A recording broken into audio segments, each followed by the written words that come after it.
Belcha beloqqa yalchirib turgani shu bo'ladi. Qaranglar, akasi Opel gazda ishlaydigan. Gazi turbasi 3-400 hamma yo'q bu, lekin uyda gaz yo'q. Undan tashqari o'zi temir mahsulotlar bilan shug'ullanadi. Darvozasi yog'ochdan. Har yili becholar mana shunaqa qilib kirasiga qiladi. Nimaga desangiz, chunki bunaqa arzon aksiyada darvozalar bunga uchramagan. Eng arzoni 550 ming so'mdan boshlanadi. Ko'rib turganlaringizda 2 qavatli shumkali bo'ladi. Undan tashqari Instagramda mashhur bo'lgan o'sha panirovkali darvozalar 200 dollardan eng arzonni ko'rdingiz. Bizning kanalda obunachilarga diyorimizda oldim desangiz 2 million so'mdan kvadratini eng asosiysi dastlabki ustanovkasini bepul qilib berishadi. Ko'rib turganingiz 9,5 million so'm agar kvadratiga hisoblaydigan bo'lsangiz bo'ladi.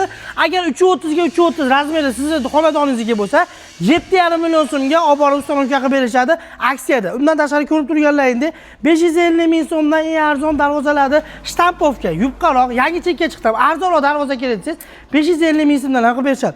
Xolos siz 1 million 300 ming so'mdan mana shunaqa 2 qavat lekin polni shumkali taraq fasonli darvozalar ham bor. Ya'ni ishlab chiqaruvchini xonadoniga kelganmiz. Kimga shunaqa darvozalar kerak bo'lsa, aloqaga chiqaverasiz.